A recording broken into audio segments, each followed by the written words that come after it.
Welcome to the Trail and Ultra Running Training Podcast. My name is Will Frantz, and I'm here to help you improve your training so you can have more fun out on the trails.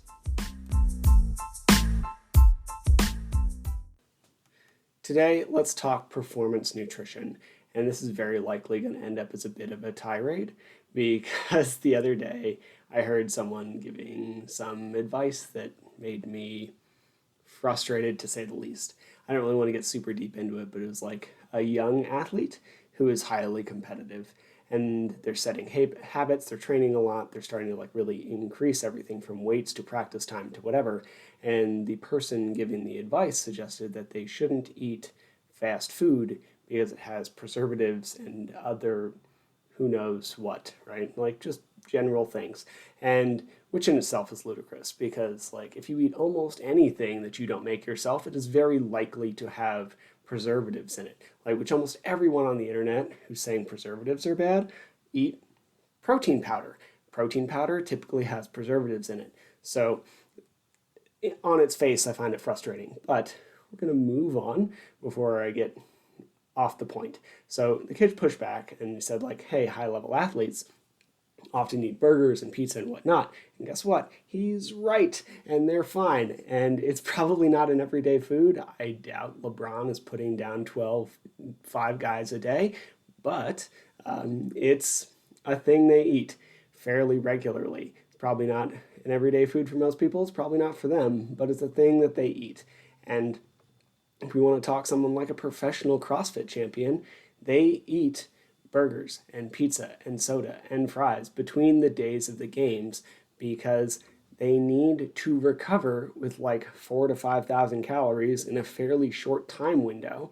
And I don't know how your body digests food, but mine doesn't do super well if I tried to get 4,000 to 5,000 calories of salad. It just does not. So we pound some things that might not be perfect from a quality perspective because we need to eat enough to recover. If we look at Dean Karnazes and his story in the Ultramarathon Man book, his first book, he ordered a pizza. And this is how he opens early in the book. He got a Hawaiian pizza, he got double toppings, he had the dude deliver it to him out a window as he was running down a highway in the middle of a 200-miler. He turned it into a burrito and ate what was probably a 4,000 calorie pizza, maybe more. Pizza is a surprising number of calories, let me tell you, as someone who loves it. And he ate it like a burrito while running.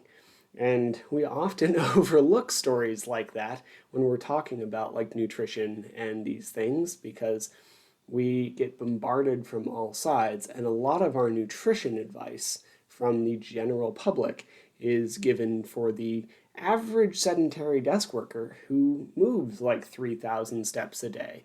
And then we try to take that as an athlete and we get hurt. Not a great pairing. You need to eat enough. That is the basics of performance nutrition. Eat enough. There is nothing above that. We can talk macros and protein and carbohydrates and whatever nutrients, but the basics of performance nutrition are eat enough. It doesn't matter what else you do. If you are in a significant, even moderate calorie deficit as you are training for something and we're not getting enough food, then you are not going to recover and you greatly increase your risk for injury and other problems, right? And if we look at this general concept of athletes eating garbage, for lack of a better term, the retort might be from someone pushing it as imagine how good they'd be if they prioritized better food.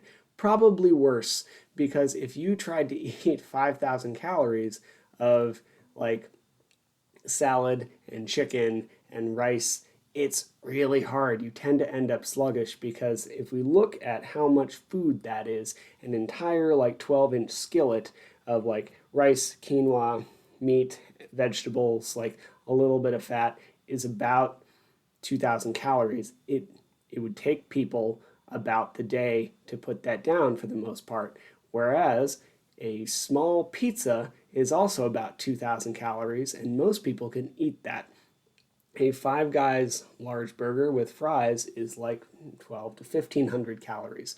So I'm not saying that that should be your primary source of intake. I'm saying that maybe getting all of your athletic caloric needs from salad, chicken, and rice is probably not the best move. Maybe some middle path, like almost everything, makes more sense. Thank you for listening to the Trail and Ultra Running Training Podcast. Honestly, I'm still surprised and honored that anybody wants to hear what I have to say, so thank you. To be clear, not a doctor, nor a registered dietitian, or any other kind of medical professional. I'm a personal trainer, a nutrition coach, and a running coach, and I have a passion for training trail runners. You should always speak with a qualified medical professional before making any changes to your training or nutrition program. If you enjoyed the podcast or found it helpful, please take a second to leave a rating or review. I'd really appreciate it. Or you could just share it with someone for whom you think it might be helpful. I make these kinds of things in order to provide more quality, free resources to people, so the more people who hear it, the better.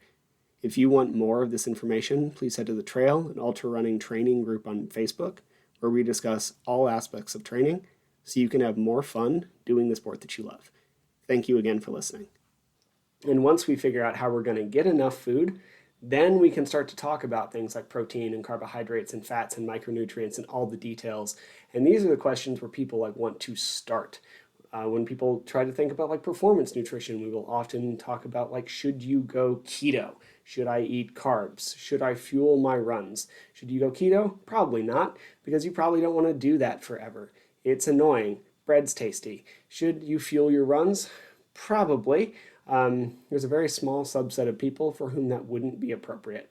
And if you're running for less than an hour and fueling your runs would mean that other things fall off in your life, maybe not, but then we definitely need to get a big recovery meal in afterwards. We're going to talk about that in a second. But should you fuel your runs? Probably. How much protein should you be eating? Probably more than you are. You want about a gram per pound of body weight, or 80% of that, right? So for me, I weigh about 180. So I want anywhere from 150 to 180. Technically, we could go as low as 120, but my body tends to feel a little better on a higher protein diet, right? So all of that stuff matters, right? And we talk about this as the basics, but it's really not. The basics are eat enough. And I talk about this stuff a lot. I talk about it a lot on here, talk a lot about it on other social media things.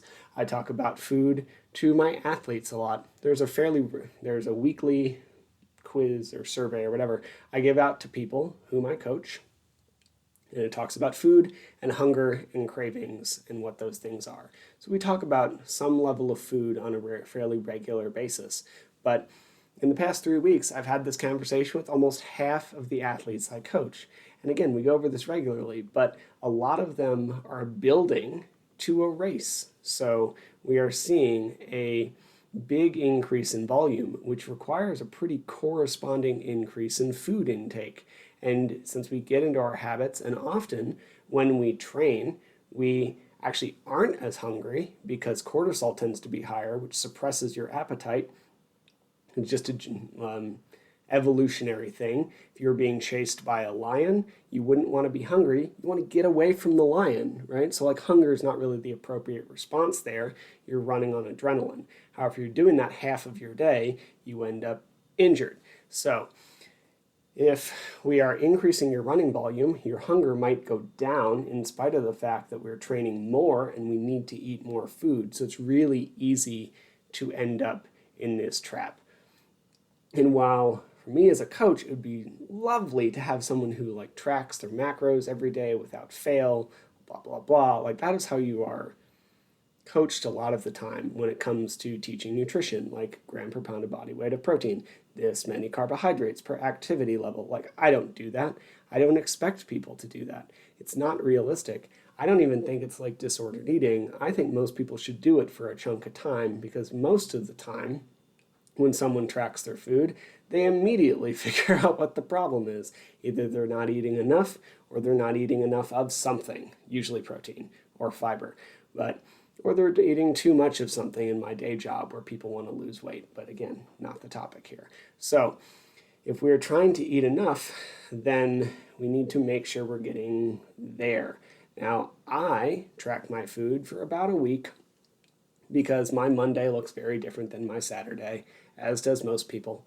And I track my food for about a week and I figure out how I'm doing, usually fine, but could use some improvement. And then I stop tracking for about 3 months, trying to focus on the improvements I identified, right? So 6 months ago, I tracked my food. Protein was good, fiber was bad. Started eating more salads. I was very busy, so I was buying salads in a bag.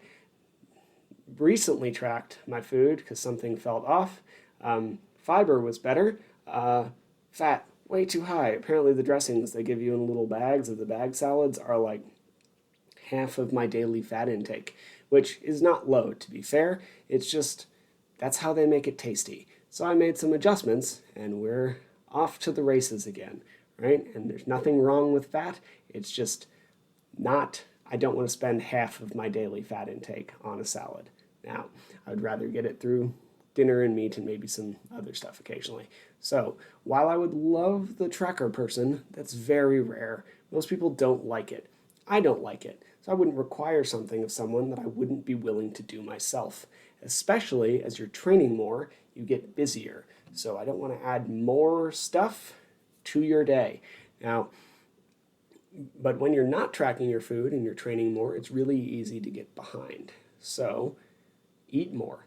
And for some reason, people who are like, I don't know, I feel like we are often inspired by the grit and tenacity and all of the everything in books like Dean Karnazes and Goggins or whoever, like, and yet when we see Courtney out there probably about to win UTMB in spite of the fact of winning both Western states with an incomparable time and then beating her own record at Hard Rock. And yet we don't eat like them. We completely overlook the fact that Dean and Courtney eat thousands of calories every day.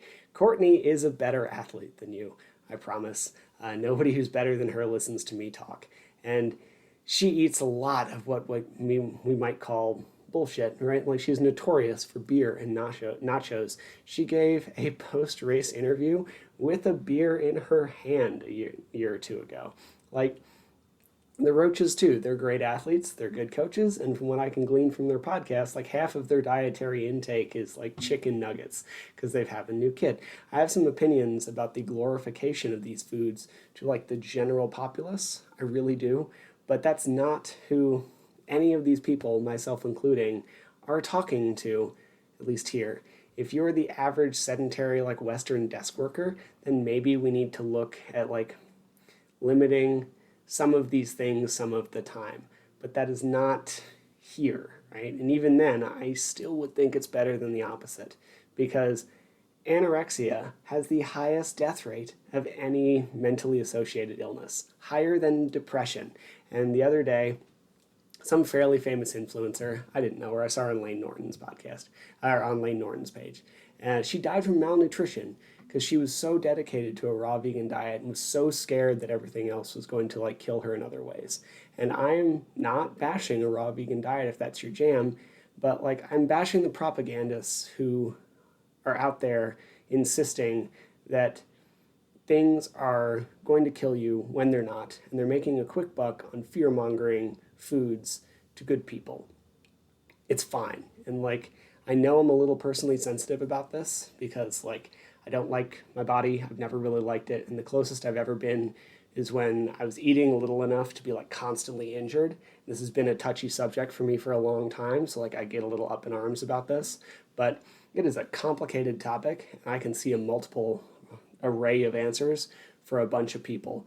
But if you're listening to this based on the title of the podcast and like the group, I would suggest that you are probably a trail or ultra athlete. And to you, my answer will always be eat enough. And if you want to eat a minimally processed whole food diet, that's great. Truly great. Jeff Browning mostly does this, and he's a damn good athlete. Far better than I will ever be. And he largely shuns processed food. He eats a keto-esque day to day, even though he probably wouldn't call it that. And he is incredibly successful on 100 calories of carbs like per hour through his races. And one of the reasons he does that is that it's his day-to-day diet. So his need for carbohydrate has reduced significantly. And this is why we can't just like do a keto for a little bit at a time. Like you kind of have to do that all the time if you want to make that adjustment. And that's what people don't really want to do. I don't. Again, I like bread and pizza. Whereas Carl Meltzer, on the other hand, gets like 3 times as many carbs as Jeff per hour during races from nothing but sugary gels. And he is like the winningest 100-miler ever. There's a ton of ways to do this properly in a way that leads to high performance, avoids injury, etc. But what all of these people have in common is they eat enough to support their activity levels and lifestyles. And like a genuine piece of advice that I've given to people is like during a heavy training cycle, if you're greatly increasing your training volume, eat like you're trying to gain weight, because you won't. If you do, back it up a little bit. Don't believe me? Great. Prove me wrong. Like in your peak week, you should probably be eating well over 3,000 calories a day, average. There will be cycles here because your long run day will be different than your rest day, but you should be eating probably at least 3,000 calories a day average, and you won't gain anything. You might gain a couple pounds because carbs store a little more than water, but I bet you wouldn't gain body fat. And I don't really want to get into the weight thing. I've done plenty of that. Look at, I think it's episode 75. It's like the truth about weight and running. Not the point here. The point is try to eat enough. And if you want the basics of performance nutrition, again, that is the basics. Now, if we are past that, how do we know if we're eating enough? Now, if it's not going to send you into some kind of eating disorder spiral, track your food for a week and see if you're hitting the basics.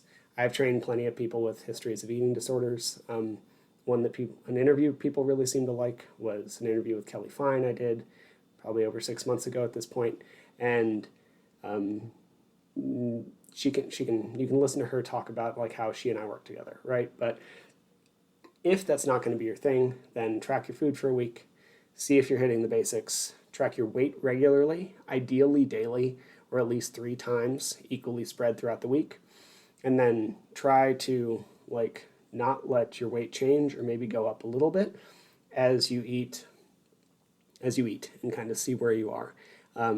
This is a really hard thing for me to instruct everybody on over the airwaves, right? Like my dietary needs are going to be different than a 100-pound female.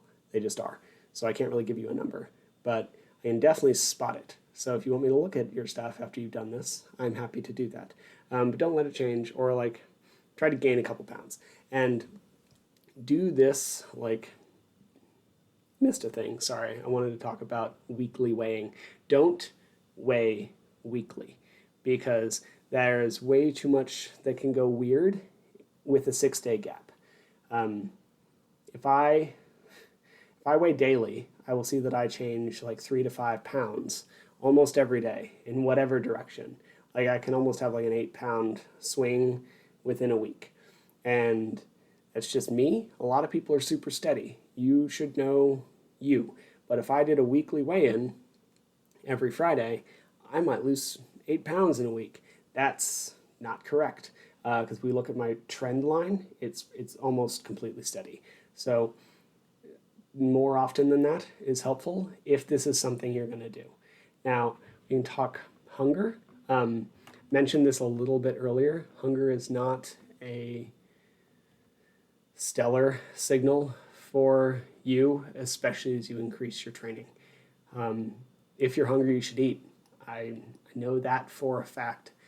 Sometimes if you're not hungry, you should eat. You shouldn't force feed yourself like you're a cormorant trying to swallow an entire like largemouth bass, right? So if you feel like, oh, I'm just so full and I'm gonna puke if I eat another bite, too much, man. Like, don't eat that much. It's not necessary. But if you had a heavy training day and you finish like a 4 or 5 hour run and you're just not hungry because you know your cortisol is high, too bad. Eat your post-workout meal anyway. That might be a shake. I don't do well with food like during or before or after rather training. So most of my stuff around that time is like liquid nutrition, and it has served me wonders. But eat the food. Now, if we're looking at performance, your eating should be based somewhat around your training. Now, our like less negotiable feedings become pre-workout, intra-workout, and post-workout. And then we can talk about meals. Thank you for listening to the Trail and Ultra Running Training Podcast. Honestly, I'm still surprised and honored that anybody wants to hear what I have to say, so thank you. To be clear, not a doctor, nor a registered dietitian, or any other kind of medical professional. I'm a personal trainer, a nutrition coach, and a running coach, and I have a passion for training trail runners. You should always speak with a qualified medical professional before making any changes to your training or nutrition program. If you enjoyed the podcast or found it helpful, please take a second to leave a rating or review. I'd really appreciate it. Or you could just share it with someone for whom you think it might be helpful. I make these kinds of things in order to provide more quality, free resources to people, so the more people who hear it, the better. If you want more of this information, please head to the Trail and Ultra Running Training group on Facebook, where we discuss all aspects of training so you can have more fun doing the sport that you love. Thank you again for listening. Right, so there's very likely going to be some overlap between one of those like three things and meals. So let's say you're a morning trainer. You wake up at 4:45, get your stuff on, get out the door, and you're running at 5. You should not really get a pre-workout meal. It's going to take 60 to 90 minutes to digest, and waking up even earlier than that to eat that is silly. So wake up, maybe put down a gel or a waffle, get out the door, and then we can go training. Now, if you are training for like less than 60 minutes of effort, you can either eat nothing or a gel, and that's great. You don't really need a lot. Depending on you, you might do a little better with it. If you had a good dinner the night before, and that dinner had a good amount of carbohydrates in it, your system has enough to fuel you through that workout. What you can't miss is your post-workout, which is what we'll get to in a second. If the training session is like 1 to 3 hours at the same time of day, then you should fuel with like 30 to 60 grams of carbs during. We can argue a little more on the upper end there, like maybe 30 for 1 hour and then 60 grams of carbs per hour for the 3-hour mark. And then if it's 3+ hours, we might see 60 to 100 grams per hour. This changes a little bit on during races, but this is a fair judge, right? Now, you could do a pre-workout meal if you woke up later. Say you wake up at 5 and you train at 7, wake up, put some oatmeal and a little bit of protein into your face, great. Then we can use that. But if we're sticking with that original example where you're up and training by 5, we're just going to like get some food in for the intra-workout, meaning like during the workout food. And then for your post-workout, that's probably going to be breakfast. And for me, that is a protein shake because again, not great at eating in the morning. But for a lot of people, eggs, maybe some meat in those eggs, some veggies, like we can eat a few pieces of toast like you just trained. So get food. And it should definitely have protein, always, because that is what is going to help your muscles start to recover, or at least stop the damage so that they can begin the recovery process. And ideally, we'd also get some carbohydrates in there as well. Like 30 to 60 grams of protein per meal, 1 to 2 palm-sized portions, however you want to like view it, of like a dedicated protein food like meat or tempeh or whatever, and then quite a bit of carbohydrate. And that's what our post-workout should look like. Now the rest of your day, just eat a couple more meals with equally dispersed amounts of like protein, and you should be good. That brings us to like over 100 grams of protein pretty solidly. We've eaten 3 meals and we've fueled our workout. That is how we do this. We can get real nitpicky here, and I am happy to do that. I'm kind of a nerd who likes spreadsheets and data, but in my experience, it's not helpful. We can be right a lot of the time or helpful, and I would much rather be helpful.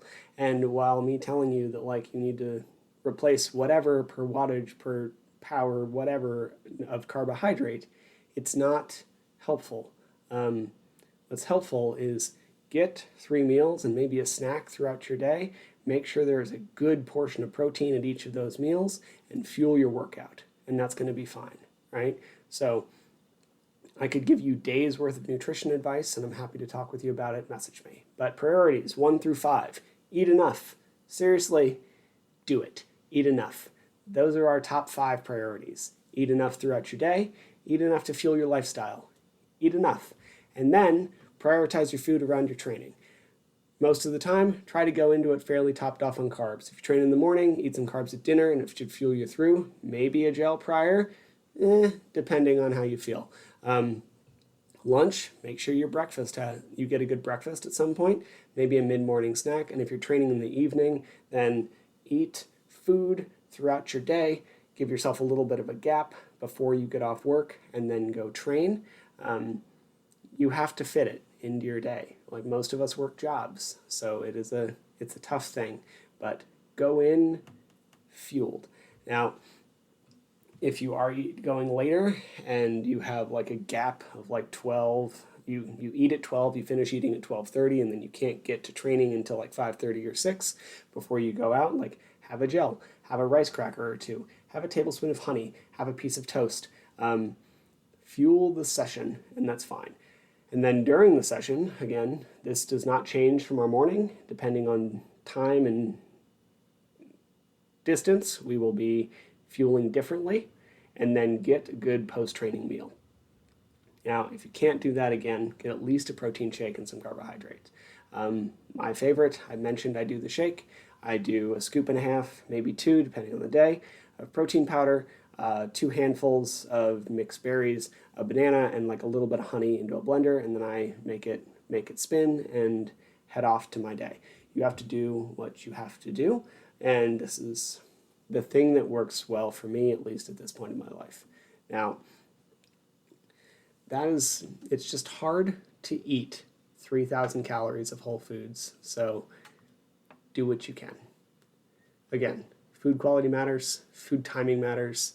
Hell, if you want, I would be happy to do a macro split for you if you want to get into the weeds. Just shoot me a message. I won't charge you, but I would be shocked if anybody actually messages me for this, and I'd be even more shocked if you do the week's worth of tracking that I'm going to ask you to do before I actually set your macros. I can tell you that's going to be what it's going to be. Message me if you want. I promise I'll do it. I'm going to tell you track your food for a week and then come back to me and we'll set it up. Now, because assessment is key, you can't just set macros. You have to know what you're doing now and then set them accordingly to that. So let's just skip all that and try to eat more, focus your food around your workouts, and increase your protein. And that'll probably cover most of the bases. Now, if you have any questions, I'm happy to help. And if you want a great book on the topic with like a lot of recipes, you should check this out. This is The Feed Zone. It's by Alan Lim and Bijou Thomas. And Alan Lim's the guy who created Scratch Nutrition. And I really like Scratch. I'm not sponsored by them or anybody for that matter.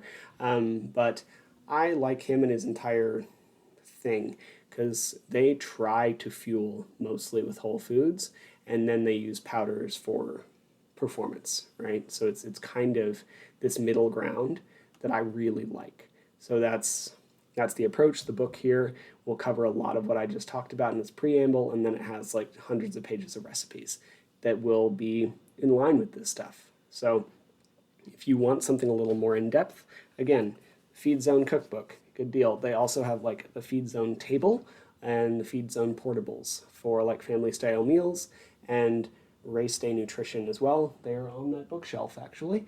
And then if you're interested, I've been threatening a race day fueling document for quite a while.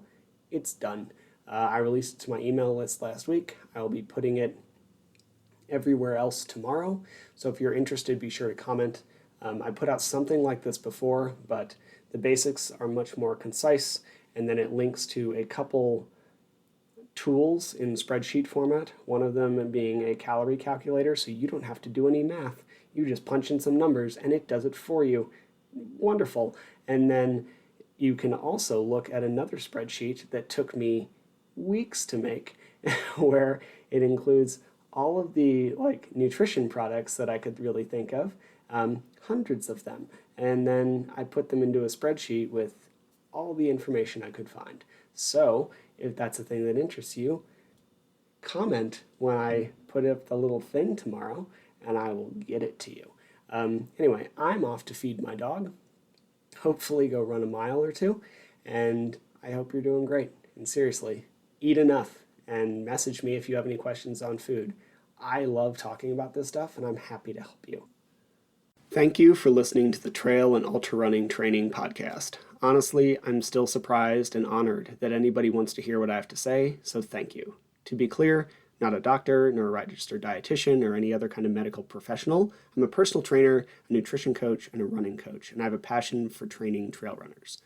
You should always speak with a qualified medical professional before making any changes to your training or nutrition program. If you enjoyed the podcast or found it helpful, please take a second to leave a rating or review. I'd really appreciate it. Or you could just share it with someone for whom you think it might be helpful. I make these kinds of things in order to provide more quality, free resources to people, so the more people who hear it, the better. If you want more of this information, please head to the Trail and Ultra Running Training group on Facebook, where we discuss all aspects of training so you can have more fun doing the sport that you love. Thank you again for listening.